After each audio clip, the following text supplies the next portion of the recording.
Bom dia, boa tarde ou boa noite. Que a graça do bondoso Deus seja com a sua vida e que nós possamos, nesta nova série que estamos iniciando, aprender bastante sobre a palavra de Deus e os seus efeitos para a minha vida e a sua vida. Nós estamos iniciando hoje a série sobre as doutrinas da graça. Ela é uma série que traz alguns assuntos interessantes, desde o início da humanidade, a queda do homem, a redenção de Cristo, o projeto de Deus para as nossas vidas. E é importante que você acompanhe ela e saiba que as respostas do seu coração, ou as respostas para o seu coração, as dúvidas do seu coração estão exatamente aqui, nessa série que nós iremos começar. Aqui nós vamos tratar sobre a pessoa de Deus, a pessoa de Jesus Cristo, a condição do ser humano, a nossa vida diante de Deus, o que Deus tem para nós, dentre tantos outros assuntos. E como eu disse anteriormente, nós vamos falar sobre a importância de entender o Novo Testamento conectado ao Antigo Testamento. Não dá para nós olharmos para os testamentos da Bíblia de forma separada, tá bom? Hoje nós começamos com o tema A Queda do Ser Humano. Acredito que você já percebeu, você que acompanha o nosso canal, você já percebeu que o nosso canal é um canal de aprendizado da Palavra de Deus, onde ele procura nos ensinar algo novo, ou então trazer à nossa mente e coração aquilo que a Palavra de Deus diz e que tanto vemos, mas muitas vezes não entendemos. Então começamos com a queda do ser humano, eu lerei 2 textos bíblicos para você, e após a gente faz a exposição do nosso conteúdo de hoje. Fique conosco até o final. Creio que você vai aprender bastante sobre a palavra de Deus e o que ela tem a ver com a sua vida. Muito bem, vamos lá. Gênesis capítulo 3, versículo 6 diz assim: E viu a mulher que aquela árvore era boa para se comer e agradável aos olhos, e árvore desejável para dar entendimento. Tomou do seu fruto e comeu, e deu também a seu marido, e ele comeu ela. Romanos capítulo 3, versos 9 e 10 nos dizem assim: Pois que somos nós mais excelentes? De maneira nenhuma. Pois já dantes demonstramos que, tanto judeus como gregos, todos estão debaixo do pecado. Como está escrito, não há um justo, nenhum sequer. Queridos, o objetivo de nosso vídeo é entender o motivo, o significado e as consequências da queda para a minha vida e para a sua vida, para a vida do ser humano. Então, na nossa introdução, eu quero dizer o seguinte: a criação fala da glória do homem criado à imagem de Deus. Porém, uma grande tragédia aconteceu com o homem. Ele caiu, pecou, errou o alvo. A doutrina bíblica do pecado não é uma doutrina muito atraente, especialmente para a sociedade moderna em que nós vivemos, mais conhecida como sociedade pós-moderna, se vamos tratar o termo histórico. Mas nós não vamos entrar muito nesses aspectos, não. A recusa do ser humano em admitir sua condição decaída impede que ele se conheça realmente e trate do verdadeiro problema de sua alma. Compreender bem essa doutrina trará uma grande contribuição para viver melhor neste mundo. Então, todas as explicações dadas pela filosofia, pela psicologia ou mesmo pela genética para os problemas da humanidade, sem levar em conta a questão da queda e do pecado, todas essas explicações falham em diagnosticar o verdadeiro mal do ser humano. E sem um diagnóstico preciso, o tratamento estará comprometido. O ser humano falhou. Ele falhou no teste de fidelidade de Deus. O teste que Deus propôs em Gênesis capítulo 3, dos versos 1 a 24. Esse é um relato realístico que marca a queda da humanidade, mostrando-nos a estratégia do diabo, a fragilidade do ser humano pós-queda e a misericórdia de Deus em buscar o pecador, oferecendo-lhe uma possibilidade de redenção.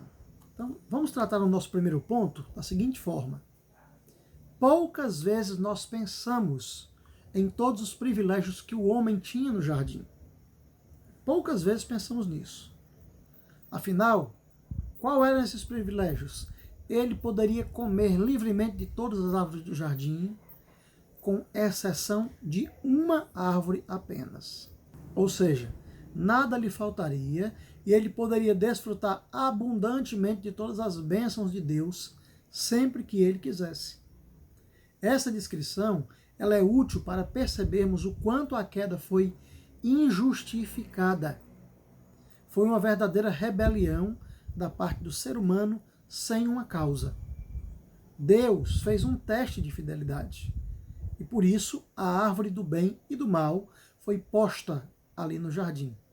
Parece que é próprio da natureza humana não ver as bênçãos quando há um problema. Então a queda, meus queridos, teve alguns estágios. E que estágios foram esses? O primeiro estágio foi a distorção da palavra de Deus.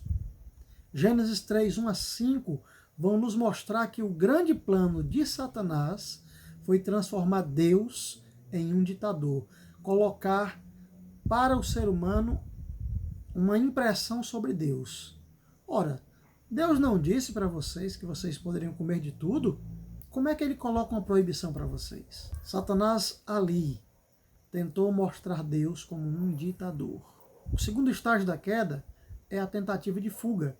Gênesis 3, 7 a 8, nós vemos que o casal que tomou consciência do seu erro, envergonhados de sua nudez e temerosos de se encontrar com Deus, só podiam tentar fugir da presença de Deus. E o que foi que eles fizeram? Se esconderam entre as árvores do jardim. Uma forma infantil até de tentar esconder-se de Deus. O segundo efeito da fuga foi tentar nomear um culpado. O ser humano ele tenta culpabilizar Deus por seus erros. Deus não é culpado do erro humano, pois como Gênesis demonstra, tudo aconteceu no relacionamento entre Satanás e o ser humano. Deus não motivou Adão e Eva a pecarem. Quem motivou foi Satanás. O relacionamento foi entre eles dois. E o interessante é que quando Adão ele é inquirido por Deus, perguntado por Deus, a primeira coisa que ele faz é colocar a culpa em Deus. Como é que ele diz ali? A mulher que tu me deste. Como se a culpa fosse de Deus, porque Deus percebe a necessidade dele de ter um auxiliador idôneo. Mas na hora do problema, ele lança a culpa em Deus por ter a mulher, quando na verdade a culpa era sua por não administrar bem a sua família. Embora o decreto permissivo de Deus assegurasse a entrada do pecado no mundo, o mal se originou em Satanás e no ser humano. Talvez a melhor explicação bíblica para isso esteja na carta que Tiago escreveu. Tiago 1, 13 a 17 vai falar que o pecado é gerado pela cobiça, ou seja, o desejo, a cobiça é a matriz do pecado. Então nós partimos para o terceiro aspecto de nosso estudo de hoje, que o ser humano tem uma independência fracassada. O espírito de nossa época é o espírito de quebrar tabus, de mostrar-se, de exibir-se, de ir além. As pessoas dizem que a única coisa que deve ser proibida é proibir. As pessoas devem ter a liberdade para fazer o que quiserem com as suas vidas. Então nós devemos perguntar, será que isso proporciona de fato liberdade? Será que não ter limites para o que quiser fazer é de fato liberdade? Na verdade, nós precisamos ter cuidado, porque a Bíblia vai nos dizer que o diabo é o pai da mentira. Evangelho de João, capítulo 8, verso 44. E ele procura nos seduzir com uma falsa liberdade que produz libertinagem. E não devemos confundir liberdade com libertinagem. Vamos a alguns efeitos da libertinagem para que possamos entender. A vida do ser humano é cada vez mais trágica. Todas as áreas da vida humana foram afetadas com a queda. E nada do que foi criado por Deus foi deixado intacto. De fato, o pecado é tanto causa como resultado da miséria humana. Você pode ver isso em Gênesis 3, versículo 17. Com o pecado, nós nos tornamos herdeiros de Adão e Eva. Nós estamos juntos com Adão e Eva, pois herdamos deles o veneno do pecado. É isto que os teólogos chamam de pecado original. O fato é que Adão é nosso representante e por essa razão a escolha que ele fez nos atingiu. Com isso, nos tornamos totalmente depravados. É claro que isso não significa que cada um de nós faz todo o mal imaginável. Mas você precisa entender que nós estamos maculados e que nós temos capacidade para fazer todo o mal imaginável. A depravação total significa que o homem nunca consegue fazer algo que agrade a Deus, de modo que Deus resolva salvá-lo por seus méritos. Em outras palavras, a salvação não é uma barganha com Deus. Não é porque eu sou bom ou boa pessoa que Deus vai me salvar, vai olhar para mim e dizer: o Marcos é diferente dos demais. O Marcos, você que está aí do outro lado, nós somos todos iguais. Iguais como? Nivelados por baixo. Nós somos maculados pelo pecado e temos toda a capacidade de ser muito maus. Isso quer dizer que nós não estamos livres. E essa pretensa liberdade, ela aprisiona. E o que é mais irônico para nós, seres humanos, é que a declaração de independência foi fracassada. Ainda precisamos de Deus, tanto quanto um peixe precisa de água para sobreviver. Assim como o brado às margens do Ipiranga não nos tornou uma nação independente das potências estrangeiras, o grito de independência de Adão não nos torna livres. Então nós devemos pensar: o que faremos com a culpa? O ser humano não sabe lidar com a culpa.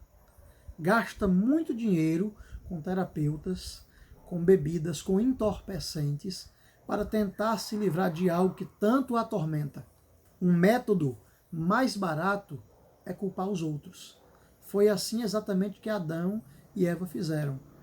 Quando Deus disse: o que foi isso que vocês fizeram? Adão disse: a mulher que tu me deste. E Eva disse: a serpente me enganou. Se o filme mais repetido da história é A Fuga, o segundo mais repetido é Não Fui Eu. Esse sentimento precisa ser apresentado diante de Deus para que Ele, Deus, possa dar refrigério à nossa alma. Fugir de Deus não resolve o dilema de nosso coração atormentado. Recapitulando, o que aprendemos? Aprendemos que o homem depende inteiramente de Deus para a salvação. Aprendemos que essa convicção é necessária para a igreja de hoje, para mim e para você. Não podemos perder a visão realística do homem, conforme a Bíblia nos demonstra. Aprendemos também que não há pessoa boa do ponto de vista de Deus. Todos somos iguais. Deus não olha para o que nós tentamos fazer, mas para o que nós somos. Por fim, conhecendo bem o diagnóstico de nossa doença, podemos nos aproximar da cura. E aqui eu quero propor algumas perguntas para a nossa reflexão. Se você responder essas perguntas nos comentários do vídeo, vai me deixar muito feliz, porque isso quer dizer que você está aprendendo, tá bom? Então eu espero o seu feedback. Eu espero que você responda aí nos comentários do vídeo as perguntas que eu vou colocar. Se você não quiser colocar no comentário do vídeo, na descrição do vídeo está o meu e-mail. Você pode mandar para o meu e-mail também, tá bom? As perguntas são: você entendeu o que significa pecado original? Qual o efeito da queda de Adão sobre a humanidade, sobre nós, sobre mim, sobre você? O pecado original mudou a essência de nossa humanidade, como foi criada originalmente? Última. Sei que Deus me perdoou os pecados, mas como posso começar a perdoar a mim mesmo? Por favor, coloca aí nos comentários.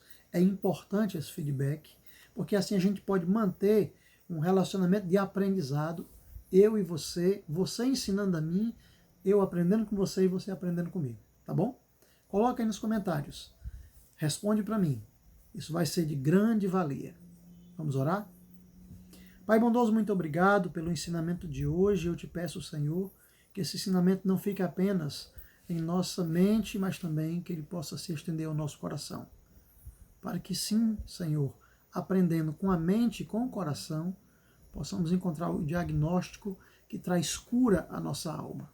Abençoa as nossas vidas, para que em Cristo Jesus nós possamos ser aperfeiçoados. Assim eu oro. Amém.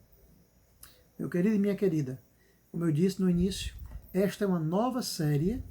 Essa série vai ser um pouquinho mais longa que as demais. A gente tem demorado 2 semanas aproximadamente, 3 semanas em cada série. Essa traz um pouco mais de estudos, porque essa traz mais questões do relacionamento da Bíblia comigo e com você. É uma série muito mais teológica, tá? E a gente vai ter, acredito, um grande aprendizado em meio a ela. Mas eu não vou me demorar muito. Quando eu digo que ela vai durar mais que 2 ou 3 semanas, provavelmente a gente vai passar um mês, que serão 12 estudos nessa série. Depois a gente vai partir para outras. E eu até quero também que você coloque aí nas sugestões aquilo que você acha interessante. O que é que você gostaria de aprender da palavra de Deus? Porque a gente vai analisar as indicações e aí a gente propõe, no final dessa série, um novo estudo baseado naquilo que vocês colocarem, tá bom? Aguardo o feedback de vocês. Deus abençoe a sua vida em Cristo Jesus.